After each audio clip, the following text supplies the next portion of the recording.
Assalamualaikum warahmatullahi wabarakatuh. Perkenalkan, nama saya adalah Puspita dengan NIM 2400271. Dari video yang saya tonton dapat disimpulkan tentang keterampilan mendengarkan komunikasi, yaitu ketidakmampuan orang untuk berkomunikasi adalah akibat kegagalan untuk mendengarkan orang lain secara efektif, secara terampil, dan penuh pengertian. Pertanyaannya, apakah kebanyakan di antara kita termasuk orang yang mau mendengarkan orang lain atau menjadi pendengar yang baik?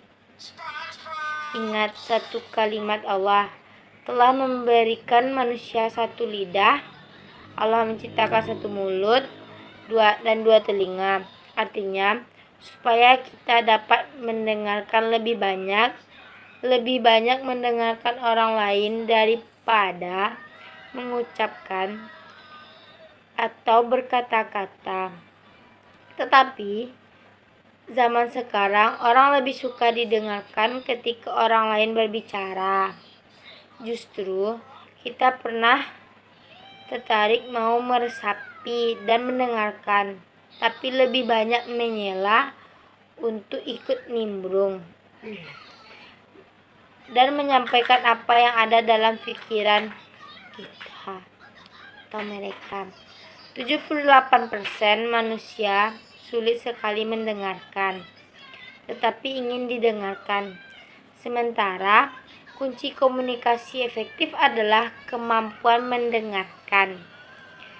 Ciri-ciri pendengar yang tidak baik serta ciri-ciri pendengar yang baik. Kita bisa mengenali diri kita dan memahami orang lain. Ciri-ciri pendengar tidak baik. Yang pertama yaitu seringkali menyela ketika orang lain berbicara atau memotong pembicaraan orang lain. Kedua, seringkali mengambil kesimpulan dengan cepat dan tergesa-gesa. Yang tidak dimanfaatkan untuk berpikir, mengolah pendapat orang lain. Yang ketiga, menyelesaikan kalimat-kalimat saya, selalu muncul kalimat saya. Kalau sudah ada tuntunan, berarti Anda ingin menguasai proses perjalanan komunikasi Anda. Selalu menuntut didengarkan, tapi tidak mau mendengarkan orang lain dan tidak mau menghargai orang lain. Yang keempat, kurang memahami, yang artinya mata melihat kemana-mana pada saat orang lain sedang berbicara atau bercerita, dan sikapnya yang kurang baik. Padahal pendengar yang baik adalah ketika orang berbicara, kita harus antusias, muncul rasa untuk mendengarkan dan mengetahui apa yang disampaikannya. Karena ketika didengarkan, kita mau mendengarkan orang lain. Kelima, murah mengubah topik pembicaraan. Pada saat lawan bicara membahas tentang masalah yang A, kita udah berubah ke topik B. Yaitu yang contohnya ketika berbicara dengan antusiasnya, tapi kita mengubah topik kembali, melakukan sesuatu hal yang seperti mata kemana-mana, memainkan pulpen, dan tidak begitu mendengarkan apa yang dibicarakan oleh lawan bicara tersebut. Itu termasuk dalam ciri-ciri orang yang tidak mau mendengarkan. Selanjutnya, ciri-ciri pendengar yang baik. Yang pertama, memandang atau fokus kepada lawan bicara, yaitu ketika lawan bicara kita berbicara, kita melihat dan fokus apa yang disampaikan lawan bicara, seperti mendengarkan dengan jelas apa yang akan disampaikan lawan bicara. Yang kedua, bertanya kepada lawan bicara apa yang disampaikannya.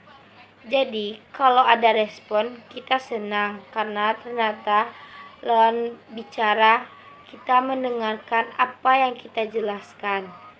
Yang ketiga, menunjukkan perhatian, yaitu tentang sesuatu perasaan terkait dengan proses komunikasi yang mengulang beberapa hal yang dikaitkan lawan bicara. Kalau kita mengulangkan kembali, berarti kita mendengarkan apa yang disampaikan lawan bicara. Yang kelima, tidak mendorong atau tidak berusaha membuat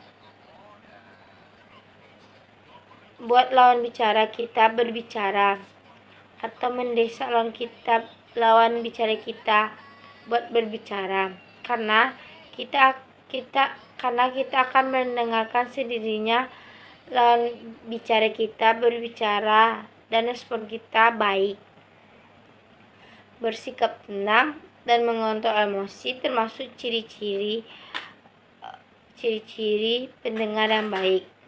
Tidak menyela pembicaraan karena indikasi paling besar ciri-ciri pendengar yang tidak baik. Sedangkan ciri-ciri yang tidak baik itu tidak mau mendengarkan orang lain. Jadi, keterampilan komunikasi paling penting adalah keterampilan mendengarkan, tetapi ada keterampilan lainnya, yaitu seperti keterampilan tingkah laku, keterampilan menyelesaikan konflik, keterampilan membaca situasi dan masalah.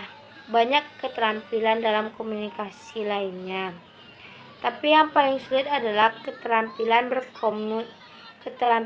mendengarkan, atau sulit diterjemahkan apa lagi dilakukan. Sekian dapat kesimpulan yang dapat saya ambil. Apabila ada kata-kata saya yang salah, mohon dimaafkan. Wabillahi taufiq wal hidayah. Wassalamualaikum warahmatullahi wabarakatuh.